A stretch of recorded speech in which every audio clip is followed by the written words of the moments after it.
the world is going on with two certain SEC West programs, and how does that affect LSU? I want to get into that, plus so much more, on today's edition of Locked on LSU. You are Locked on LSU, your daily podcast on the LSU Tigers. Part of the Locked On Podcast Network. Your team every day.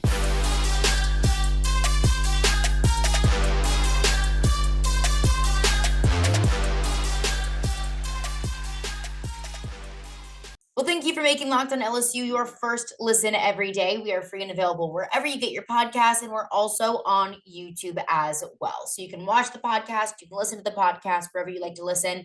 We're everywhere, so you can find us there. My name is Caroline Fenton, and I'm your host, as I am every day. I've been covering LSU since 2016. I graduated from LSU, and I now host a sports talk radio show in Nashville, Tennessee.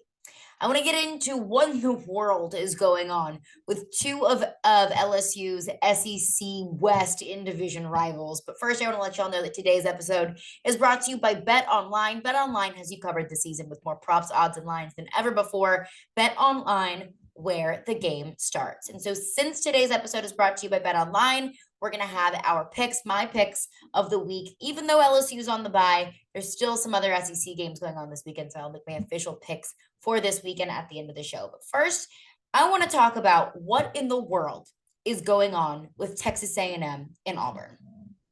Somebody asked me not too long ago, they said, which do you think is the more dominant side of the conference, the West or the East?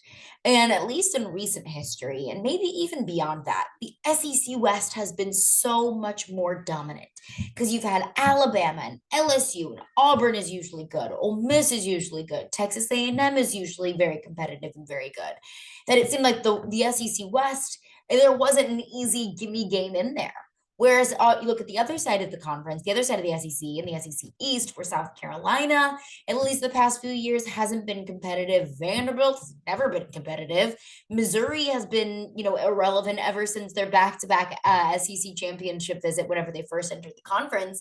So, the bottom of the SEC East was very obvious and very defined, whereas it was, usually a showdown between Florida and Georgia to win the East. Normally, the world's largest cocktail party decided the SEC East because, Georgia and Florida were really the only two competitive teams in the SEC East. But all of that to say, it's not any news to you all. All of that to say, I think that's flipped this year. And it's because Georgia is one of the top teams in the country. Tennessee is finally looking like they may be back after, being practically dormant for the last 20 years. Tennessee has looked to be, a elite team this year in college football. Florida has taken a step back with their first-year head coach. But really, the East looks to be like the stronger side of the conference. But I asked myself, do I think that's the case because the East is better, or because the West has taken a step back? And I think it's the latter. I think it's because the SEC West has taken a step back, and that has nothing to do with LSU. That has nothing to do with Alabama. That has nothing to do with Ole Miss or Mississippi State. And I think that has everything to do with Texas A&M and Auburn, because both of those programs, for different reasons, have been dumpster fires this entire season. And I'll focus in on Texas A&M first. And I want to break down exactly what's going on there. And coming up next, I want to highlight how that can be a good thing for LSU. But first and foremost, I don't think that it would be news to any of you to kind of break down exactly what's going on in College Station. Texas A&M has fallen short of expectations, and I think that's an understatement. Texas A&M went into this season a top 10 ranked team. The question in this offseason, going into this season was who's the third best team in the SEC? And Texas A&M seemed like the most obvious, easiest answer, because Texas A&M was a team that, they went 8-4 last year, but they beat Alabama. They were getting Haynes King back and healthy. They had a top recruiting class in the nation going into this season. They had, a plethora of 5-star recruits. Texas A&M looked like they were building up something special. And now Texas A&M sits 3-4 on the season. They are, on a 3-game losing streak, 1-3 in SEC play with just a narrow win over Arkansas. The oink doink. That's their lone SEC win so far in the season. And they are third to last, tied for last place in the SEC West with Arkansas and Auburn. We'll get to Auburn. Texas A&M has absolutely fallen short of expectations. And there's been a lot of conversations about Jimbo Fisher. His seat is heating up. Should he give up offensive play calling duties? Something that he said that he would consider, but hasn't happened yet because Texas A&M's offense is flat. It's no longer 2014 and Jameis Winston is no longer your quarterback, Jimbo Fisher. You need to make some changes. And I think that that's been obvious. Some on the field play with Texas A&M has been very obvious. But there have been some off the field things that have arisen as well. Because like I said, it's not news to you. There are 3 freshmen that have been suspended from Texas A&M's program. All of them were 5-star recruits, and I'll get into more of that coming up next. But 3 of them have been suspended, and there have been some speculation about exactly what happened there. I believe Clay Travis was the first one to report that those 3 players were smoking marijuana in the locker room at South Carolina. I don't know if that's been confirmed. That's just been something that's been out there. I'm not going to ride with that as fact, but I will. That's what's been out there. Anais Smith was arrested the day that he was supposed to come to SEC Media Days. Their captain, their leading receiver so far in the season, he's out with an injury. But it seemed like all season long, Jimbo Fisher just didn't have control of this team on the field or off. It seemed like he did not have control or a good understanding of the offense because that's why A&M has been losing games. And most recently, those 3 suspensions, indefinite suspensions from players that might be looking for a new place to play. Those 3 and maybe the rest of the team. Now, Texas A&M has not had any recruits decommit in the 2023 class, but I do wonder, are there decommitments to come? Are there more players that want to enter the transfer portal? Texas A&M's punter just the other day announced that he will be entering the transfer portal. So when your punter was looking for a way out, that's when you know there might be some unfortunate news on the horizon. And let me say this, I don't like that happened to those players. I don't like that that's happening to Texas A&M's program because I think that college football is more fun when everyone's good.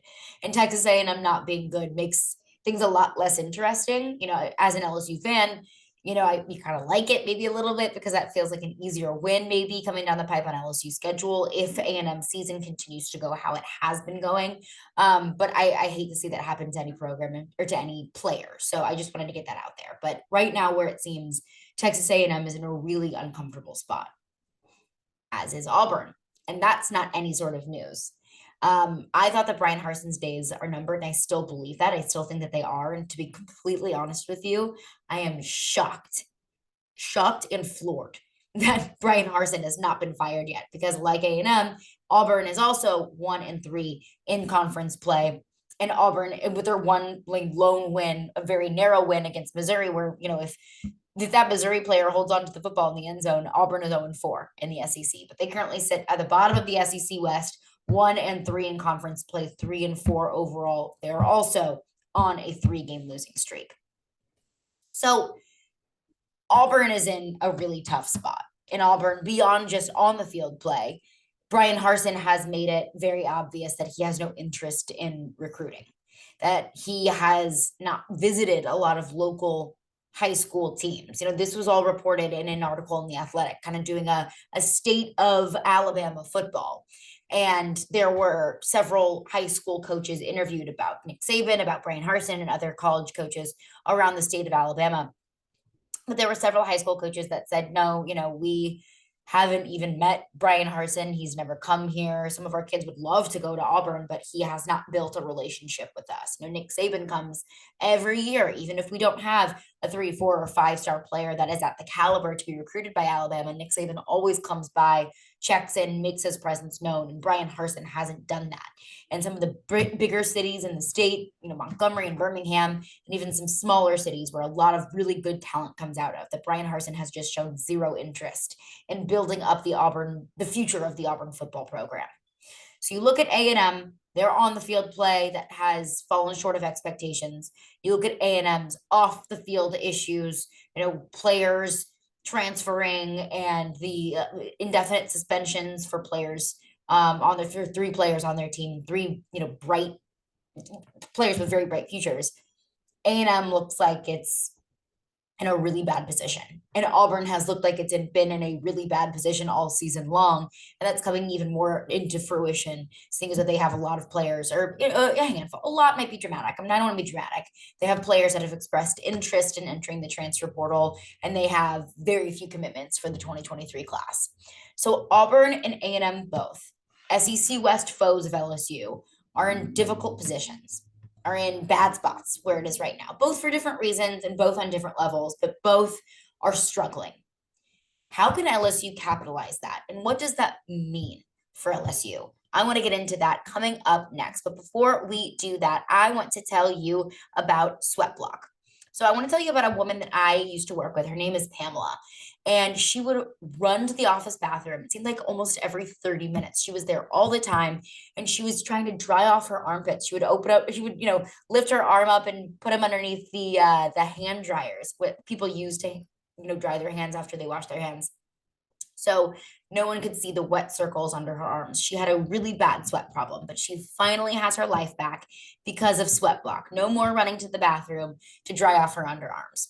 So Pamela fixed her problem with Sweat Block. Sweat Block gives you the confidence to wear what you want to wear without the embarrassing underarm sweat. There's also Sweat Block wipes, and those were even featured on the Rachel Ray show by the firefighters. So if you were someone that you love is experiencing embarrassing sweat or odor, try Sweat Block. Save 20% off. Save 20% with promo code Locked On at sweatblock.com. Also available on Amazon. Well, thank you for making Locked On LSU your first listen today. For your second listen today, check out Locked On Sports Today. From the games that matter the most to the biggest stories in sports, go beyond the scoreboard and behind the scenes with local experts and insights only Locked On can provide. Locked On Sports Today, available on this app, YouTube, and wherever you get your podcasts. Again, thank you for making Locked On LSU your first listen every day. We're free and available wherever you get your podcasts. We're on YouTube as well. And of course, we are part of the Locked On Network, your team every day. So I just highlighted some of the issues that is plaguing Texas A&M and Auburn, how there are players expressing interest to leave, to enter the transfer portal, how although no recruits have decommitted from Texas A&M and Auburn has a very small class coming in from the 2023 recruiting class, I can only imagine that there may be some recruits that start to flip their commitments based upon what they see on the field. Now, there'll be some recruits that are 100% in, 100% bought into the programs, and that's going to happen. But I can only imagine that there might be a handful of recruits from each school that might start to look around and see what other SEC teams have to offer. Enter LSU. This is one of two reasons, one of two ways that I think that the dumpster fires, for lack of a better word, at Texas A&M and Auburn have a reflection of LSU. First is how LSU can capitalize on the recruits that may or may not decommit from those programs, and also the players entering the transfer portal.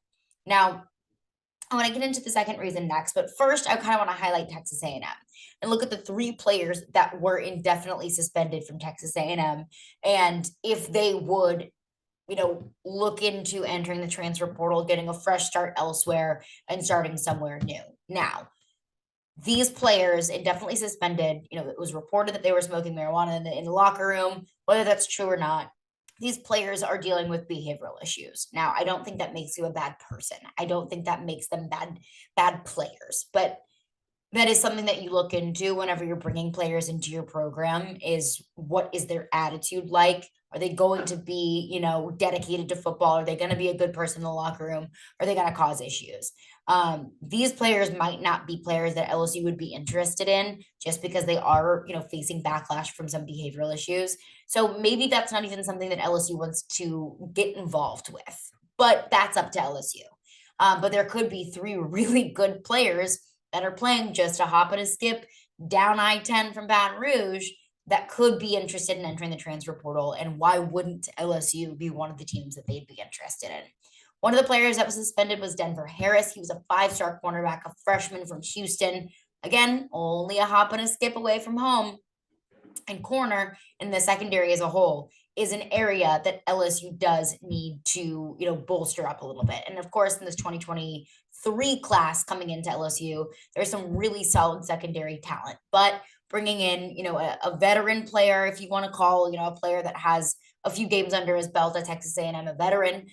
You've got a player with experience that could be entering the transfer portal and could also help add some support, some age and some experience to this young secondary that's going to be coming in next year. So is Denver Harris a name that LSU fans can look into? Is Denver Harris a name that might be entering the transfer portal? It could be.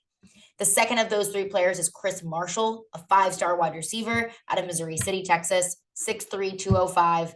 Has been a really good player for Texas A&M so far this season. Again, from Texas, just a hop and a skip away from Baton Rouge, wouldn't be too far away from home. Wide receiver is also another position group that LSU needs to add some depth to next season. You might say, well, that's one of their deepest positions this year, and you would be correct.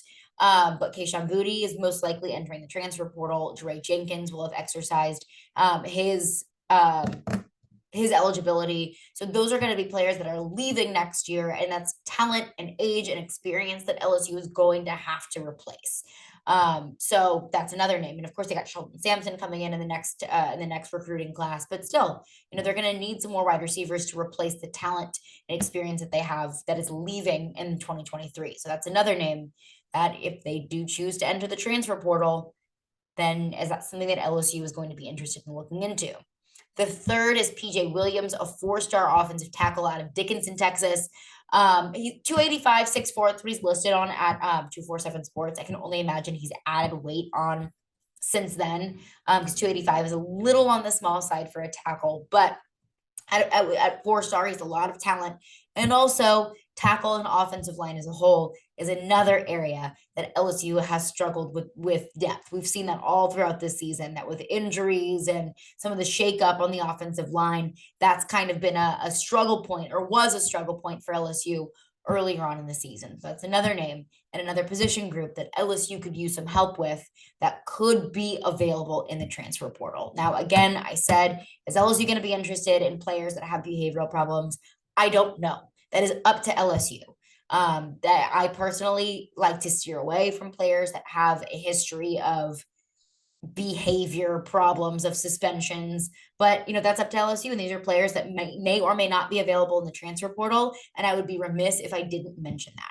So that's one way that I think LSU could capitalize on A&M and Auburn, both kind of experiencing a little of a tumultuous period at this point. How can LSU bring in some talent and bring in some depth through those three players, maybe some other players that could be entering the transfer portal?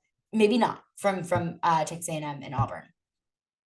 The second reason why I think this is important, and another reason why I want to highlight this, is because I hope now, for more reasons than just what we've seen on LSU's field and on LSU's sideline, as an LSU fan, that you feel better about Brian Kelly being the head coach at LSU. Because Jimbo Fisher was supposed to be the answer at Texas A&M. He's in year 5. He's in year 5. I mean, I usually give coaches 3 years before I come up with kind of my assessment of what they've done out of school. But by year 5, you should have something to show for yourself beyond just narrowly missing the college football playoff in 2020, being that 5th-ranked team in the country and almost getting to the playoff.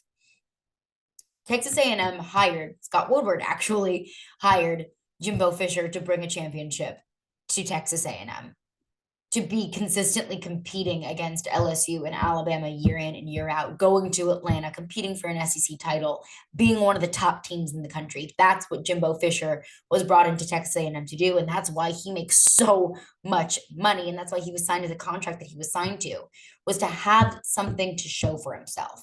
And right now, he doesn't. Bryan Harsin was brought into Auburn to continue kind of that success that Auburn has seen, where, they beat Alabama one year and they don't the next year, and they're not making their way to Atlanta. Bryan Harsin was brought in to not just continue that success, not just continue, being a team that can play hard against Alabama, but to be a team that can go to Atlanta and also be at the top of the SEC West. The same reason that Jimbo Fisher was brought in. And Bryan Harsin looks so far from what he was brought in to do. Bryan Harsin looks so far from the answer and has all season long. Their boosters are so unhappy with Bryan Harsin. And is that fair or not? That's not up to me, but they are so obviously unhappy with Bryan Harsin. And Bryan Harsin has brought nothing to this Auburn program. So those two coaches that were supposed to be the solution have only caused more problems for their teams. Now, I know Brian Kelly has only been at LSU for a short period of time. He hasn't even completed an entire season. But right now, where it stands, Brian Kelly has a top 10 recruiting class in 2023, has placed a massive importance on recruiting in the state of Louisiana and elsewhere. Brian Kelly has a team that is 6-2 right now and way ahead of schedule where I thought that they would be. Brian Kelly has experienced some ups and downs, a really brutal loss to Tennessee, a lot of questions about if he could win at LSU or not, questions about his development with Jaden Daniels, the quarterback, questions of if he's the right fit or not at LSU. And I think that Brian Kelly's going to experience a lot more growing pains and a lot more issues that he's going to have to work out. It's not going to be, super easy for Brian Kelly the rest of the way. But I think where it stands right now with this LSU team, and there's still a good bit of the season left. I understand that. I feel really good about where this LSU team is, both on the field and off. I feel really good about where this LSU team is, both right now and for the future. And that's because of the culture that Brian Kelly has built at LSU. So with all of the things going on at Texas A&M and Auburn, how it feels like it's nothing but negative press week in and week out for those two teams, I feel really good about LSU. I feel really good about Brian Kelly. Now, is that going to change? Maybe it could. But right now, so far, so good for me. But coming up next, talking about some of the teams around the league. So let's pick some teams around the league and some games around the league. So I'll have my picks for the week 9 games coming up next. All right, we've got some big time games this weekend. LSU is on the bye, and I was thinking to myself, why do I feel so, like the weight is lifted off my shoulders? I feel like so not anxious. What's going on? What's going on with me? And I realized, it's because LSU is on a bye, and I don't have that wonderful, game week anxiety, existential dread / excitement / all of the good and scary and anxiety feelings that I have on a game week. I don't have that this week because it's a bye, so I can just sit back and watch football and enjoy all the other teams, all the other games going on in the SEC. But I think one game that I think is really, really interesting this week, and while it doesn't affect LSU, I think it affects the SEC East, and that's Tennessee and Kentucky. Now, when Tennessee beat Alabama, I thought, okay, can you beat Georgia? That was the next game on their schedule that I looked at. And then I saw a lot of Tennessee fans saying, no, we're worried about Kentucky. There's been so much talk this week about, can Kentucky upset Tennessee? Is this a trap game in the making for Tennessee? The big win after the big win over Alabama, rather. They had a cupcake against UT Martin last week. They've got Georgia next week. So could they potentially be overlooking Kentucky and looking to Georgia and looking to seal the SEC East next week?